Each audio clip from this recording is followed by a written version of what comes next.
Well, hello. Welcome to and or back to the Jet Reel Podcast. I'm your host, Jill Trees, but you know that, or you should. And this episode, we're going to be discussing making horses your career.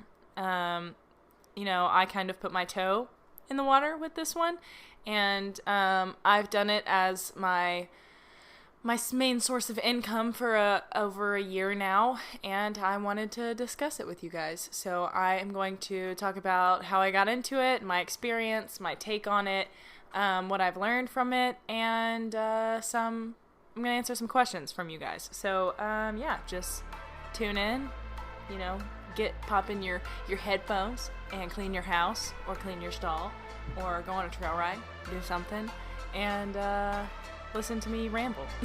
Okay, let's jump into it.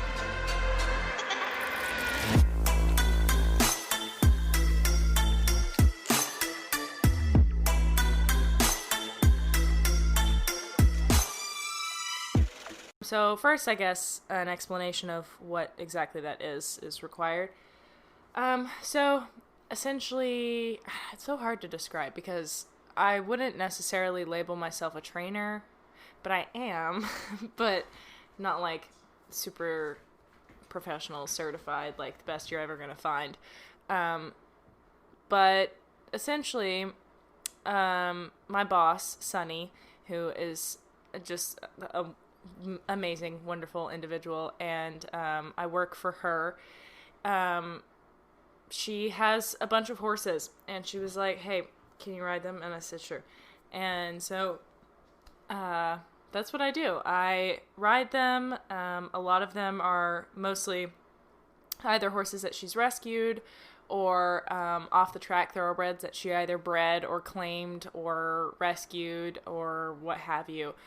So lots of baby green thoroughbreds that need to go from ground up. And what I do, or what I've been doing for the past year essentially, is just riding these horses daily, putting in mileage for them, lots of time in the saddle, just maybe teaching them how to jump or do some pole work, basic walk trot stuff, and some of them, have I taken one to a show yet? I don't think I have.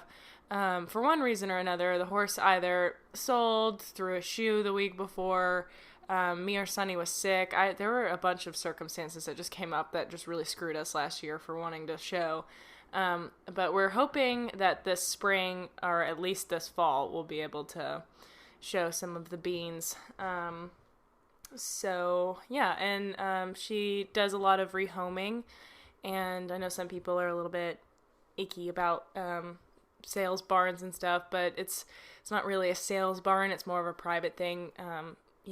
Sunny has tons of horses out here. Like I said, I think the last time we did a head count, it was around 50, and a lot of them are in their 20s, their 30s. We have one horse that's in his 40s, and they just live out their lives here. They have great, wonderful lives. A lot of them have bowed tendons or health issues that don't allow them to be ridden. So it's a forever home for a lot of horses, but, the young, healthy ones that are intelligent and, could make somebody super happy, we want to help them along with that, and we make sure that the people are the right fit for the horse, and we take a lot of care in that, and we've been lucky so far that we've only attracted the right kind of people. I think you can always tell, who you're buying from or that sort of thing. But anyway, really fun situation, sounded like when I first started it.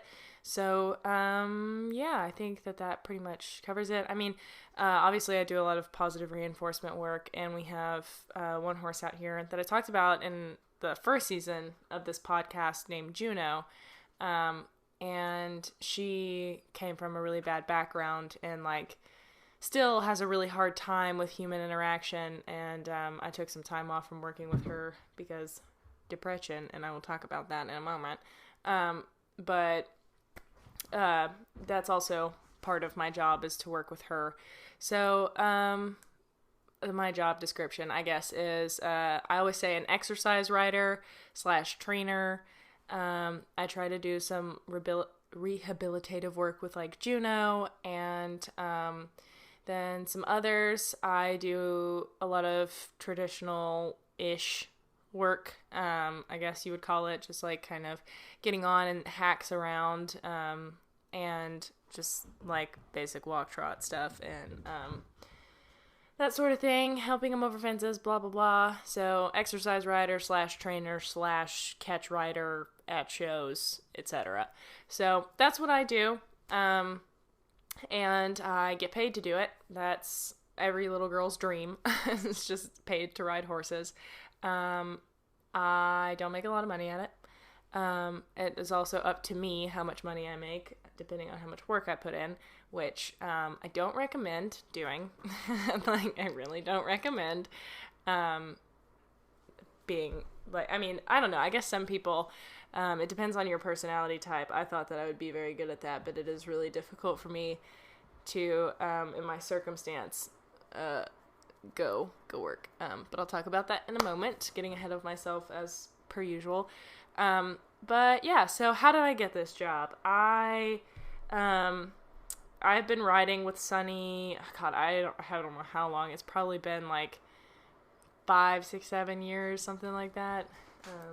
It's been a long time that I've known Sunny, and I always kind of knew her from a distance, because for a while I boarded at a barn, rode with a different trainer, and I knew she rode with my last trainer, and then I switched to the same trainer that she rode under, and then we started seeing each other at shows more, but she's, I believe, 20 years older than me, so I, like, just didn't really, you know, like, when I was, like, I don't know, 14, I was awkward and didn't really, like, interact with anybody that wasn't my age or that I didn't already know, so then as I got older and I, like, decided not to be a weirdo, me and Sunny got closer, and I loved her, and she offered me rides on, like, just over the years while, you know, Bo, my last horse, when he was lame, she offered me the ride on Ghosty and Dudley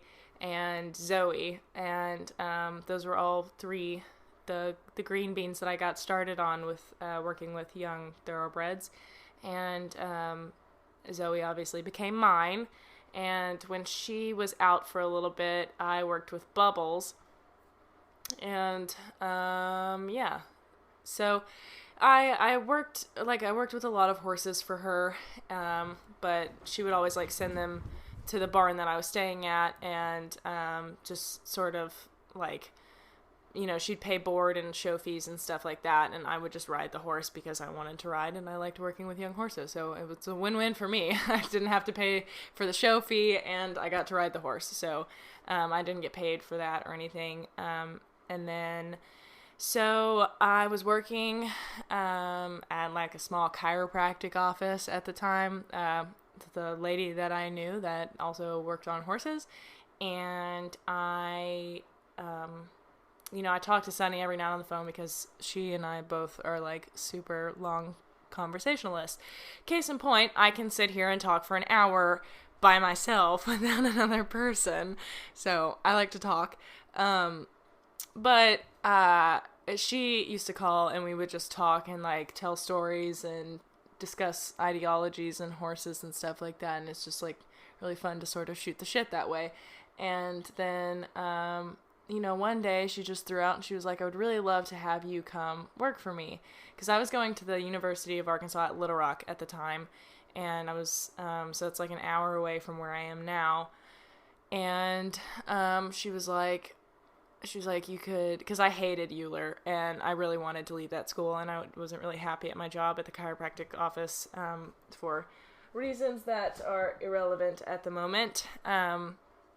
But I didn't like my situation, and you know, I had gotten into college. I was still living at my parents' house because it was only like 15 minutes, so it didn't make sense for me to, like, live in a dorm or anything like that. So I just really wanted to get out. I wanted to experience college and, like, do the thing, you know. And so when Sunny was like, I want you to come work for me, I was like, yeah, that sounds great, but, like, I'd have to transfer schools. Where would I live? Blah, blah, blah. Very stressed. But then we actually started, like, entertaining it a little bit. And she was like, you could come live up here and go to Henderson. And you could stay at my house with my family. And you could just work for me. And I was like, okay, that sounds cool. Let's do it. And so I got in touch with Henderson, all about transferring, blah, blah, blah. And she was like, I just want you to come work for me and ride on my horses because I don't have time to ride them all. And her last person that worked here and fed all the horses and rode and all of that, she got married and moved to Ireland on a big horse breeding farm. It's really cool. But also, to be clear, I don't feed the horses. There are some other people that work here that also live on site in the house that feed the horses, but I fill in for them sometimes when they need some time off, because that job gets old, feeding every single morning and every single night. So you can't take a day off because you're sick or because it's a holiday. You have to feed the animals. So they appreciate that I'm here, so I can fill in for them sometimes. But yeah, so anyway, we talked about that, and then I started thinking about it, and I had a boyfriend at the time, and I was like, living in your house with your old man husband and your young man son, I don't know about all that. And we talked about it, and she was like, yeah, that's probably not going to work. We're probably gonna have to find you. Wow. Gonna have to probably need to find an apartment or see if you can get into a dorm or something. And I was like, God, it just really sucks to live in a dorm. And I was like, but I mean, I guess it's better than that. And Sunny was like, well, never mind. And I was like, what? No, say what you need to say, baby. And she was like, well, she was like, no, I don't even want to like get your hopes up. And I was like, no, say it. And she was like, well, you know those tiny house things? And my heart jumped into my throat. I was like, oh my goodness, this is exciting. And so, she was like, maybe we could just like look at some of those and like see prices and like how it would work logistically. And if we could do something like that, and then we could just put it at the farm and you could just live at the farm. And I was like, yes, let's definitely, that is the choice. Yes, lock it in, Steve. And I don't know who Steve is. It's fine. And so she talked to her husband about it, and that's what they did. And the plan is that whenever I leave here, whoever fills in my position will move in, or Sunny has a friend that is probably going to be retiring soon and lives very minimalistically and would love to live here and would be a good help around the farm, etc. So either that or another employee, like I said. But for the moment, that's how it came to be. And then Zoe colicked, and she had to stay at the vet's for 2 weeks, and in that 2 weeks, I got everything I needed so that when I brought her home, I could bring her straight here, and then I would already be in my house so that I could, do night checks on her and make sure she was okay and settling in fine. So that's what I did. I moved in, and I have been here ever since, and oh my goodness, the taste of freedom. Wonderful. Love it. I will never go back. But wow, have we realized that we have a massive OCD streak. It's not good. I'm a little bit neurotic about the things needing to be clean, and it stresses me out lots, but it's fun. I'm going to take a drink of water. I feel like I have to alert people to the fact that I'm going to do that, so I'm not just pausing for a long time. Hold. So anyway, moved out here, blah, blah, blah. And now we're doing a thing. I moved out here right before I started my fall semester at Henderson, so I was working a lot of horses. I can't even remember who all we had. We had Beauty, Twinkie, Cricket, V-Style came later, Dave. Am I forgetting anybody? Yeah, I think that's it. But now the ones in my rotation. Well, we had V-Style and then he sold. And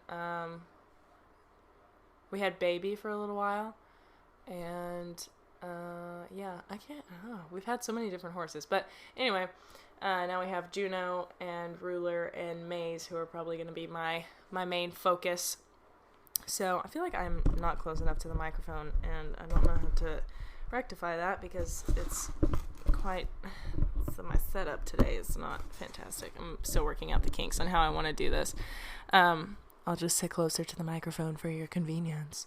But yeah, so anyway, long story short, I work with a lot of horses, and in all of that, I started doing positive reinforcement and working with Zoe and doing it quite a bit with some of the other horses. Of course, Mac. I totally forgot about him.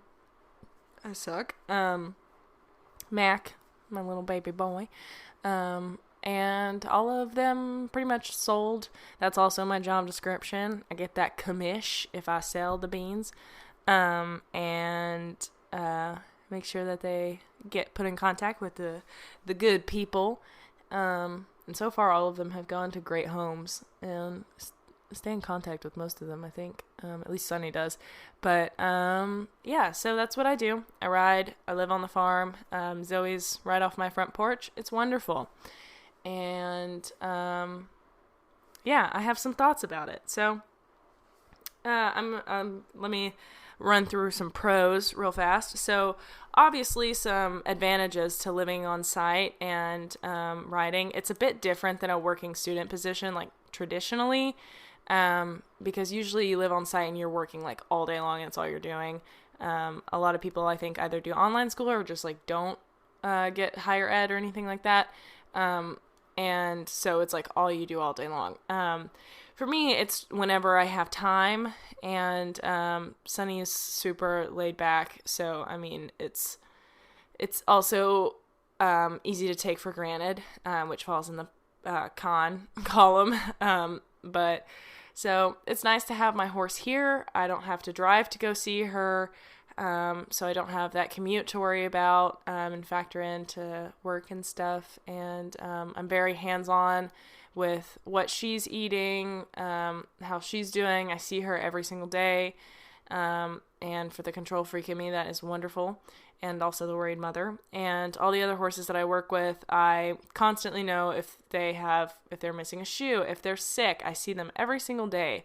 So I'm like very aware of their conditions and, their behavior. And we've made a lot of changes to their feed due to my suggestion, just because of, like, I'm here all the time and I've noticed, things that people don't notice if they're not in constant interaction with the horses.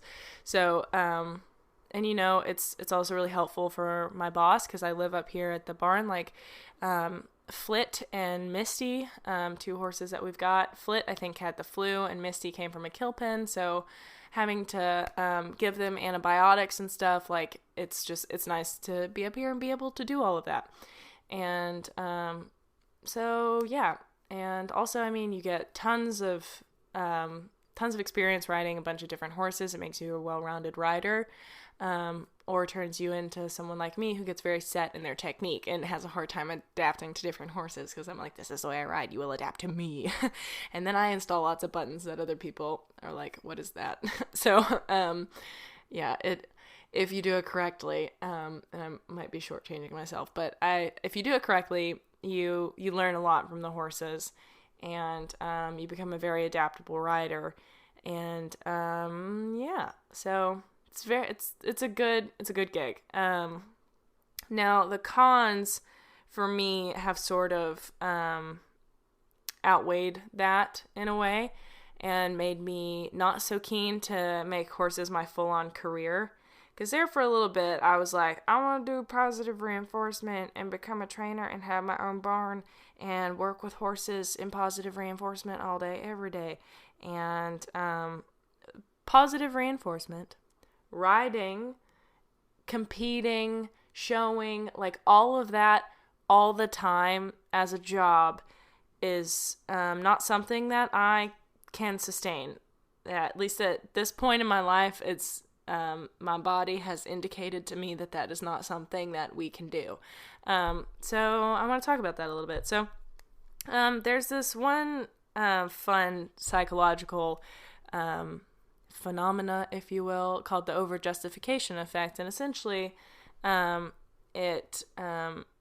just read about it in my social psych class, and I was like, that's exactly it. So essentially, it's just like if a kid is like riding their bike every day, and they love riding their bike, they get all this like good feeling, like freedom, and they love it, and it's fun, it's exhilarating, they have all of these emotions towards it. It's really intrinsically rewarding for them. There's a lot of feelings coming from them that are making them want to keep doing this bike riding behavior.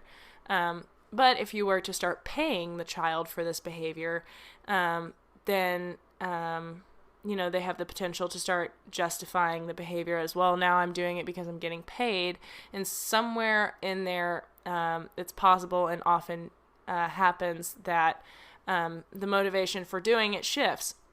For me, that really happened with YouTube, that somewhere, because I started, before I knew I could make money, I was just making videos because I thought it was fun. And then when I learned I could make money, I was like, oh my God, this is great. I love doing this, and I can make money at it. Okay, sick. And then over the past year, I was like, oh my God, I have to get a video up so I can, get that shirt that I've been looking at, or, get groceries, or I want to make a special meal this week. So, just like extra stuff. And now that I quit doing that, we eat McDonald's once a day, and maybe a $5 Little Caesars pizza. So, rationing now. But mental health comes first. So physical health here, we're working on that one.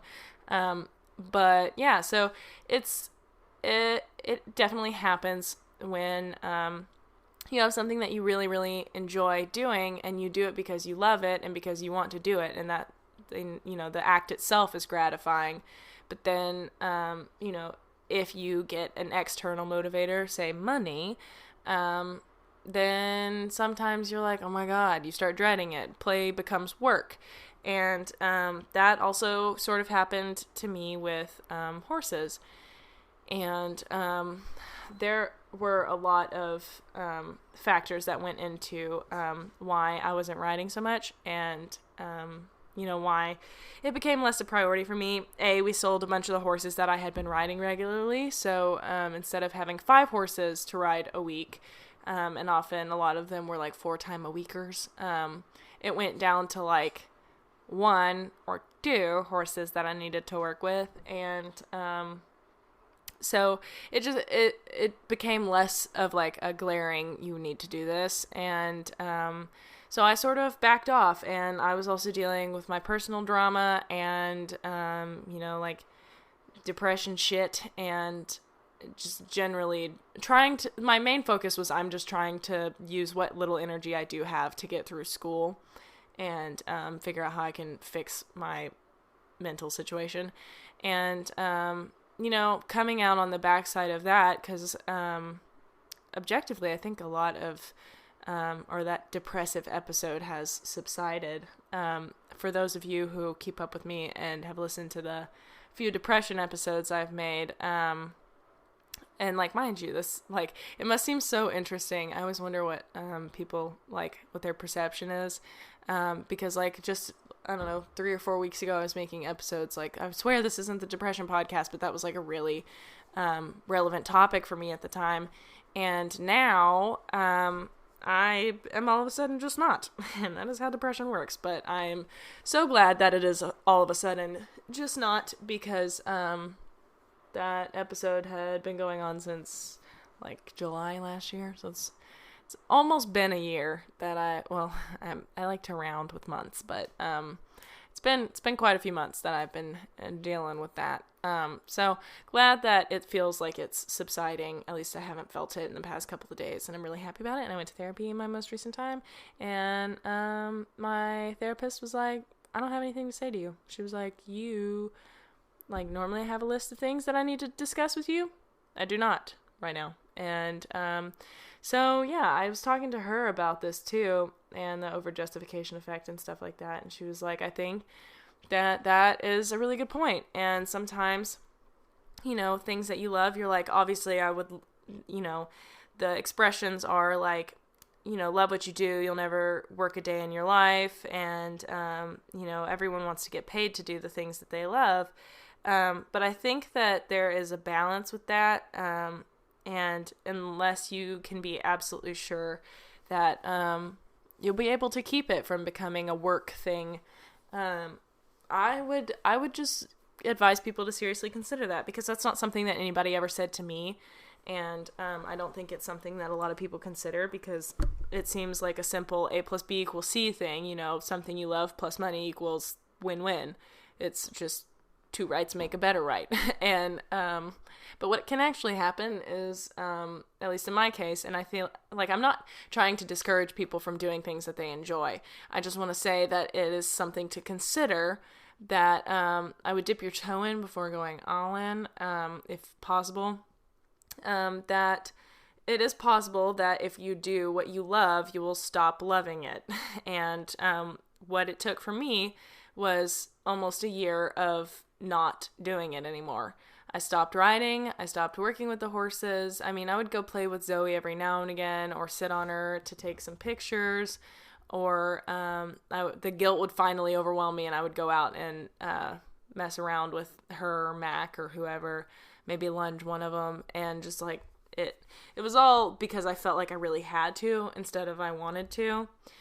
And I just wasn't motivated to do it at all, working for money wasn't even motivating me to do it. And so what finally happened is, taking that year off, finally my internal motivation came back, and it just came back organically on its own. Like, I kind of just woke up and was like, oh my God, I'm inspired to work with horses again. I want to think about them. I want to read books about them. I want to take in some info. I want to revamp my website and talk about it on Instagram, and film videos again. And I'm sure that's a very confusing thing to watch for other people, but that's how my brain works sometimes. I just need to take a breather and sit out for a second, and then I can come back, and then we're good. And that's how it's always been with horses for me. I always lose motivation, but it's always for a week or a month or so, and then it's back. And I've always known that about myself, but this past time was kind of scaring me, because it took a really long time, and I think it's because I mixed in the work factor, which is new. And it became something that I dreaded doing, because I was like, oh my God, I have to go to work. It felt just like doing homework. I really didn't want to. And I'm still fighting through that quite a bit. It feels like I have to do, not I want to do. So I would caution people interested in making horses their career that that can happen. And I would have either a plan in place to kind of combat that, and make it easier on yourself, or make it something that you can still keep working so you don't starve. Because I still have mom and dad to lean on a bit. I was like, hey guys, I'm making some not so hot decisions in terms of the workforce by not working. Can you help? But in a few years, when I'm on my own, after I get my master's, I'm not going to be able to do that no more. And I don't like doing it now. It's very embarrassing, and that's not how I was raised, so it's not it's not good. I don't like asking for money. So anyway, I'm back on the horse, so to speak, and physically at the moment. So I feel like that is a really I don't know, that's just not a talked about thing.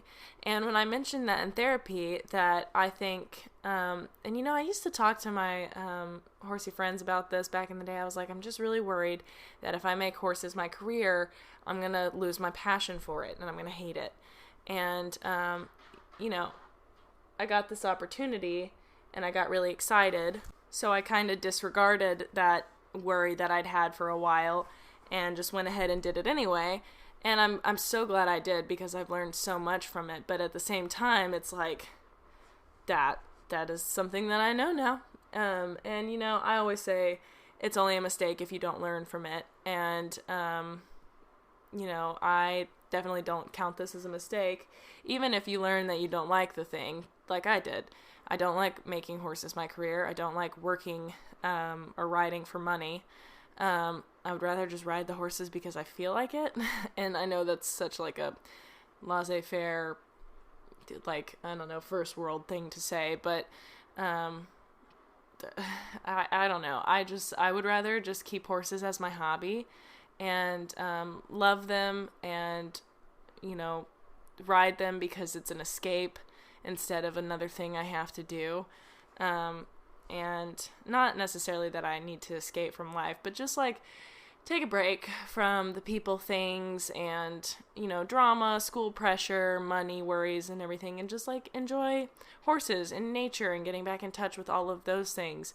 And I lost sight of all of that when I was like, oh my God, I have to drag my ass outside and go get on a horse for 20 minutes and then go get on another one and go catch another one and then ride it and clean tack and blah, blah, blah, blah, blah. So yeah, I think that it's something to really consider if you're wanting to make horses your career potentially. But at the same time, that doesn't happen to everybody, I'm sure.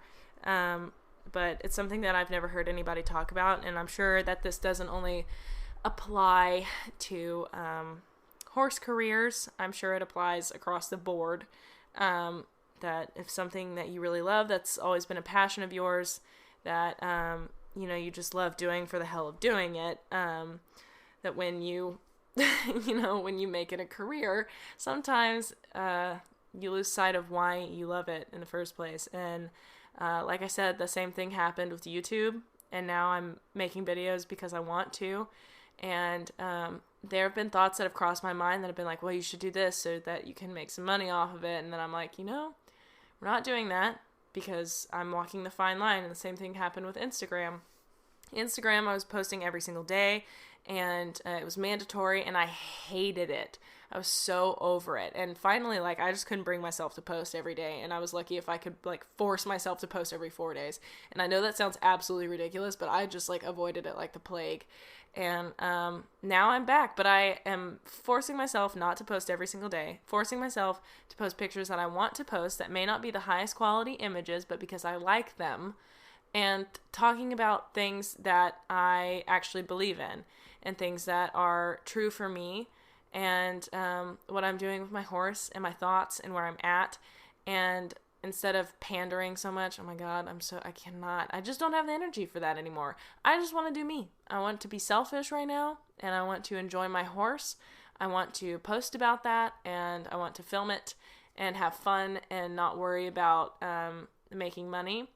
And, I've still had brands reach out to me that want to work with me, and some of them pay, some of them I think are cool products, and I want to try them out, so I'm going to make a post about them, and I think that that's fine, but I am being very, very careful not to say yes to everything, not to post just because I feel like I need to, or anything like that. So I'm just throwing it out there. Of course, when you have a career, you're going to end up doing things that you don't necessarily want to do. I realize that is the reality.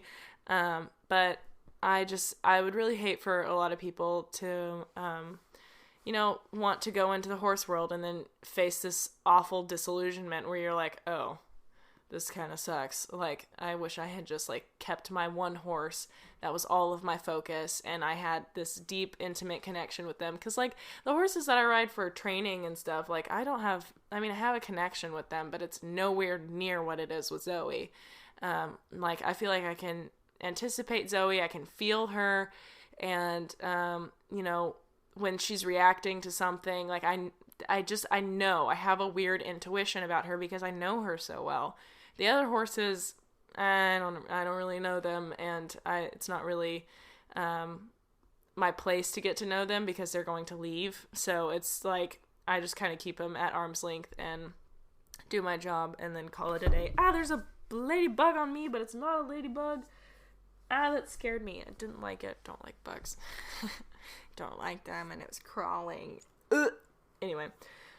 So, yeah, those are the things. I really don't want to caution anybody who's, dead set on, riding horses, but I think that it is something to consider, that, if you tend to, get bored with things, I would pick a career that is something that you're interested in and that you like would enjoy doing, but isn't your like diehard passion that you want to invest all of your free time into. Because I think combining the two can sometimes do what it did to me. And like I said, it's not everybody. Making your passion your career is not horrible. There's a reason the cliche is that do what you love, you'll never work a day in your life, because I'm sure that's true for a lot of people. I don't know about for Gil. And, that's subject to change in the future. I'm just warning and talking about where I'm at now. So that's what I'm doing. I'm going for psychology. After I graduate in the spring, or in May, I guess I should say, then this fall, I'm going to be going into the Master's of Clinical Mental Health Counseling. And I'll be staying here in at least for the first year, I bet, and pursuing that. And I love psychology. I'm wildly interested in just about every facet of it. The therapy facet, the operant conditioning and behaviorist, like learning theory facet, criminal facet, all of those things, all routes that I've considered in one way or another. And I decided that mental health counseling is what I want to do professionally. If not that, then I might do that for a little bit and then start teaching it, because I think I would really enjoy teaching learning theory and stuff like that. But beyond that, I don't know. Like, I know that is a really interesting field for me, and I'm passionate about it, but it's not my passion, if that makes sense. Horses are. They always have been. It's my, I don't know. It used to be the thing that really got me up in the morning, made me feel so good to go out at 7 a.m. and ride when the sun's coming up and just start my day off like that. It's just so incredible. And I don't get to do that these days because waking up is difficult. But I don't know. I want that passion to stay that passion. And so I'm going to protect it at all costs by, backing off a little bit from it being my career path. Obviously I'm still going to work here. I'm still going to work with the horses, but it's not going to be as hard and heavy as it used to be. And also helps that we don't have a ton of horses anymore. But the point of making this podcast episode was to tell you guys about that experience and, just present that idea. Because like I said, I wish somebody had said that to me. I thought it, but nobody ever confirmed it. And I recommend that you guys look into the over-justification effect and that change in motivation.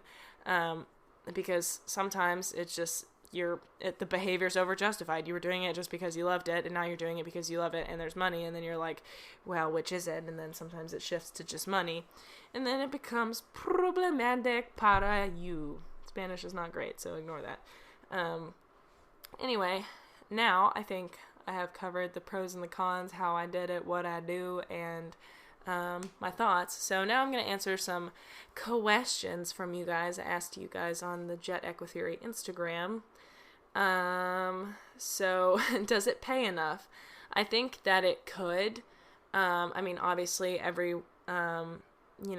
working student position, or I don't really know what to call what I do because it's not a working student position. But I am paid by however much I do. The problem is with what I do, I can't make enough hours in a day to have a regular 9 to 5 pay. So I'm going to go with no. But for a part-time job, it's pretty good. And also being on my own schedule, that's valuable in and of itself. Do you feel like the thing you love turned into work and you didn't love it anymore? Yes, that is the entire point of this episode. That's absolutely what happened. Sorry, I'm having to filter through some of these questions that are not in regards to what I asked. Gosh, guys, come on. Advice I would give to someone who wants to start a horse career, where to start, what to do, etc. Obviously, from my personal experience, I think that it can be very difficult to get into this industry. It worked for me because I had the connection already with Sunny. So it wasn't she just respected my writing and was like, hey, I like you. I think you're dependable. Let's do this. Little did she know. But yeah, I actually feel really bad about it, but it's fine. I don't want to talk about that. But I think where to start is just like ask around. Start asking people, that, have maybe a bunch of horses or around your barn. Like, if you're busy, here's my number. You can watch me ride. If you let me ride your horse, maybe we can work out like a deal where I ride him a few times a week for you, and then you can pay me if you don't have time, like some busier people at the barn or something. There are things you can do with that just to get some more experience on a bunch of different horses. Or, you don't even have to get paid. You could just be like, can I ride your horse a few days a week? But yeah, some people are touchy about that. I don't know, just throw it out there. I wouldn't let anybody do that, but I think that some people would. And, so just get some experience under your belt. I would read a lot of books. I would watch what a lot of people, older than you that have done it well are doing, and maybe try and ask them, get in with that, see if you can follow their footsteps. I'm sure at some point for some of you in Arkansas in the next few years, this job will be open, so hang around, see. Let's see. What it's like with depression and working with a horse. You don't have to do this one, but just say happy birthday, Candy. If you see this, thank you so much. Happy birthday. I don't know. I'm really hesitant to be like, I have depression, because I don't like identifying with it. I don't like making it a part of who I am. That's a lot of what I've done in therapy. But I do recognize that it is something that happens to me sometimes, and sometimes the circumstances just make my body say, hey, hold on, we need a reset, my dude. It is really hard. I think it's one thing to, be dealing with a depressive episode and needing to make an Excel spreadsheet versus getting dressed and going outside and catching a horse, tacking it up, riding it, and then all of the stuff that follows. I think it is a lot more difficult with such an active career, but I also think that it can be potentially helpful for depression because it gets you out and you're doing stuff, you're moving, you're getting endorphins and adrenaline going, you're like making your brain do stuff. So I think that it has its pros and cons like anything. But I think that it can be really difficult to like make yourself do it. And like one of the biggest hurdles that I have is I'm very alone here. And a lot of the working student positions that are at most barns, there are several working students, so you're all like in it together and helping each other and like stuff like that. But here it's all me, so it's really hard to hold myself accountable when not only do I not want to do it, but I also have a bunch of other stuff to do. So I'm glad that the wanting to do it has returned because, geez.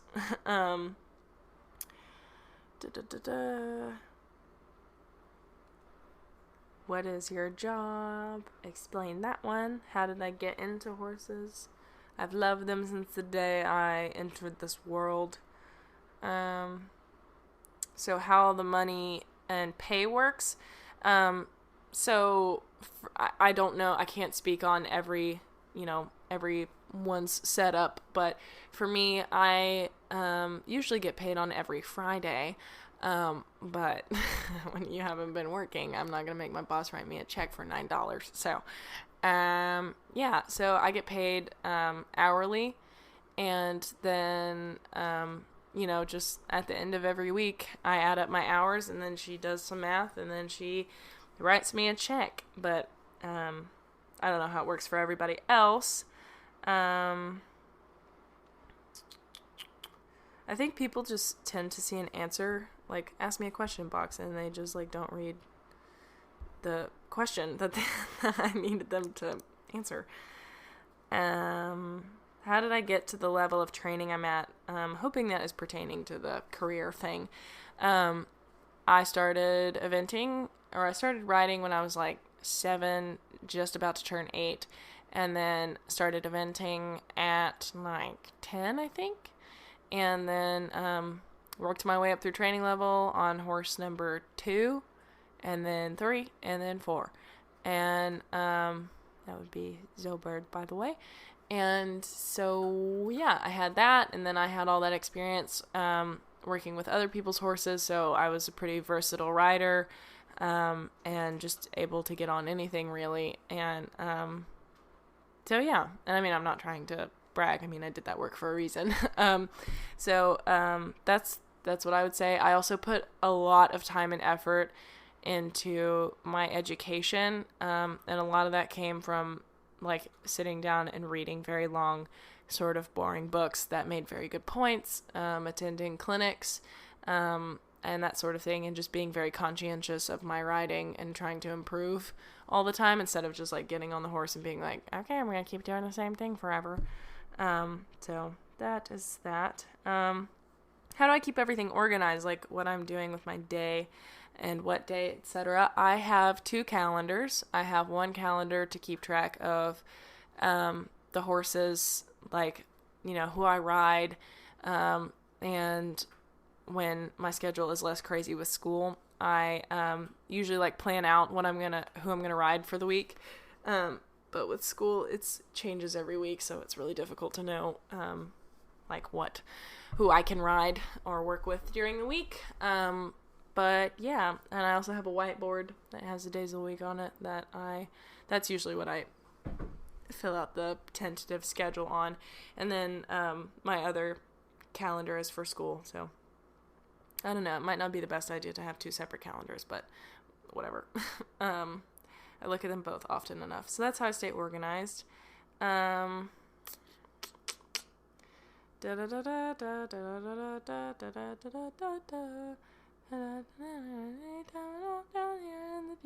See, that's an interesting song choice that my brain chose. I'm sorry about that.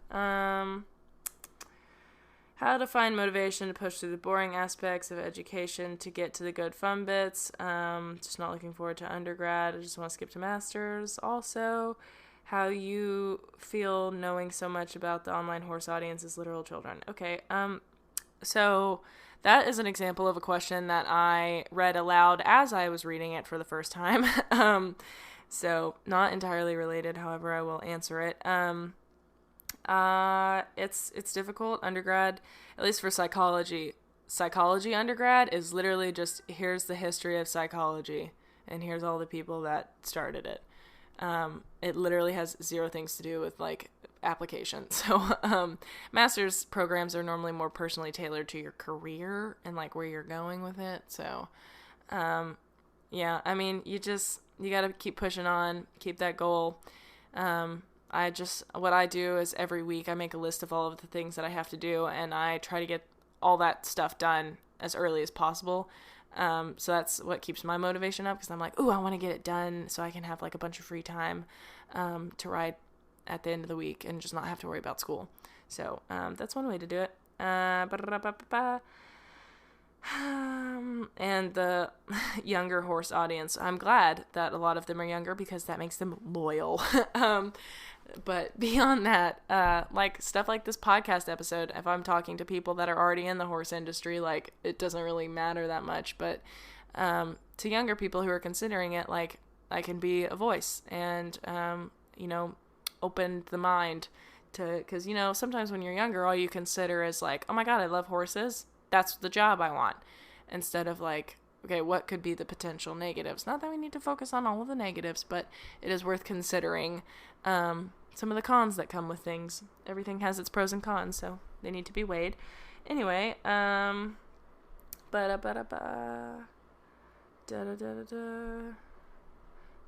did nobody understand my question? I'm very confused. Do you think being around horses for so long has made you bored of them? I wouldn't say bored of them. It's just more the lack of motivation thing that we've kind of touched on a few times. Also, that just reminded me, something else that I wanted to talk about was, I said earlier that, with Zoe, it's nice having her here because I don't have to make a commute to the barn. But interestingly, I thought about this a few weeks ago. I was like, I was always so good about, even when I was unmotivated, like in high school and stuff, about just going to the barn anyway and riding and making time for my horse. But it was because, like, I had an allotted amount of time set aside in my day to drive there. And then when I was there, there was nothing else I could do. Like, I mean, I could, like, do my homework or something, but I went to the barn to work with my horse, so I did that. But when you live here, this environment becomes like, I do my homework and I sleep and I eat and I watch TV and I get on TikTok for 3 hours. And so instead of like I'm coming here to ride my horse, it's just like I live here, So it changes your perspective quite a bit. And I do, like, as much as I love living on the same property as my horse, that definitely does affect your motivation, because if you don't have a set out time of the day, it's a little bit harder to make sure that you get that done.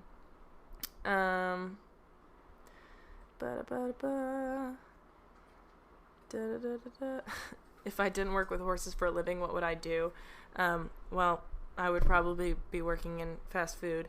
It says don't say FBI because that was my career at one point, or my career hopeful, but is no longer.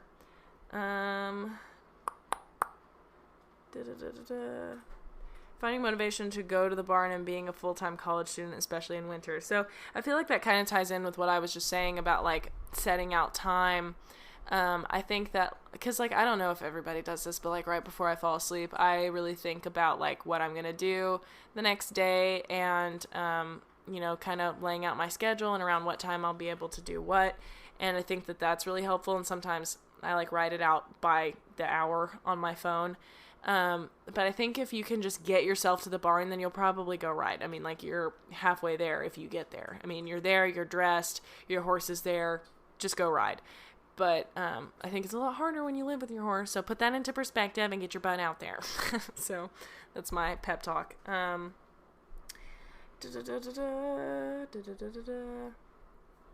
confused by this question. It says, haven't ridden since I got a horse job. How do you work and ride at the same place?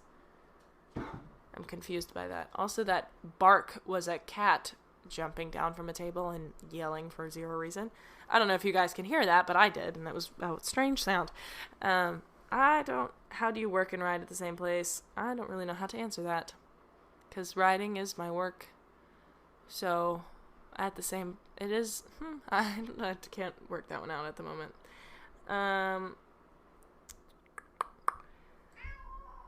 Hi. Why are you yelling? Shush. I'm doing a podcast, don't you know? Ways to keep working with horses as a job fun. Something that you may regret doing that made you lose motivation, or things you'd recommend someone to do to maintain that drive. So ways to keep it fun and maintain your motivation. I think the best way to do that is to... I don't know. I mean, just change up your writing, I guess. Maybe pick up a new book and get inspired. Sometimes getting on Instagram or watching old videos of me writing, it really, it brings back a lot of memories, a lot of nostalgia, and I get really excited and I want to go ride. That's what really helped this past time. Watching a lot of people on Instagram and stuff, I'm like, I want to do that. So that's motivating for me, and I recognize when I feel motivated, and I'm like, ooh, there it is. Okay, cool. And I pat myself on the back a little bit for it, and I'm like, okay, let's go do that again. Let's go find more motivation. And just kind of seeking it out and getting excited and allowing yourself to recognize it and be aware of it and get excited. And also to be aware of when you're not motivated and just be like, okay, this is where I'm at right now. That's fine. It's valid, but what can we do to change it? And really, lack of motivation and boredom comes with monotony. I would almost venture to say mutually exclusive. So if you're bored and you're not enjoying what you're doing, it's probably because it's gotten a little monotonous or a little routine. So change it up. Do something different. That's what I used to do. When I would ride, and I didn't feel like it, maybe we'd do a bareback ride or go for a trail ride or, play knock. Which was a very dangerous but very fun game where you just keep putting the jump up higher and higher and see who doesn't knock it first. I don't recommend that. Yes, I do. No, I don't. I want to play that again, but I cannot because responsible. Anyway, so those are all of the questions that I have gotten. I'm going to do a quick refresh on this bad boy and make sure that there are no new ones that I would enjoy answering. There are not. RIP. Nobody cares about me anymore. Anyway, that's probably about good because we are at 55 minutes and you guys are probably getting tired of listening to me. And I need to go get in bed. Did I shower? I sure did. My hair is wet. Yeah, I'm hoping that for the next podcast, I'll figure out how I can sit closer to my microphone because I'm currently hunched over and it's very uncomfortable and I don't like it. So I keep drifting away. Also, I have a loud voice, so I don't know if I need to be closer. I don't know. Anyway, I am going to wrap this bad boy up, and I hope to see you guys next Tuesday for the next episode. I hope that this episode was somewhat helpful and educational in the realm of making horses your career. I hope it didn't discourage too much, but simply brought about some healthy discussion in regards to the reality of working with horses as your career. Anyway, be sure to follow me on those said social medias, YouTube and Instagram. I can be found at JETEquiTheory, as well as this podcast can be found at JetRealPodcast. I also have my personal Instagram, jill.treese. Be sure to follow that bad boy. I'm on Twitter, JETEquiTheory also. This podcast also has a Facebook. Not really sure what happens on that Facebook because I don't post on it. I think it's connected to my Instagram, so it probably posts the same exact thing that's on my Instagram. But if you want to see it twice, do that. Also, I have YouTube, JETEquiTheory, posting on there like maybe once a month. I don't know. We'll see. It doesn't matter. So there's that. Be sure to subscribe to this and drop a review. It helps boost the podcast and algorithm so more people can find it. So make sure you leave a review on iTunes or Google Play or something. I don't know how all of it works, but I know that it helps. And yeah, share it with a friend. Make sure that they enjoy it and know that I say dumb things sometimes, but I also say intelligent things sometimes. So that's going to be it for this week's episode. I hope that you guys enjoyed it, and I hope that it was semi-educational. I already said that. Way to be redundant. That's what I am. I don't know how to end these things. Thank you for listening, and I'll see you guys next Tuesday. All right, bye.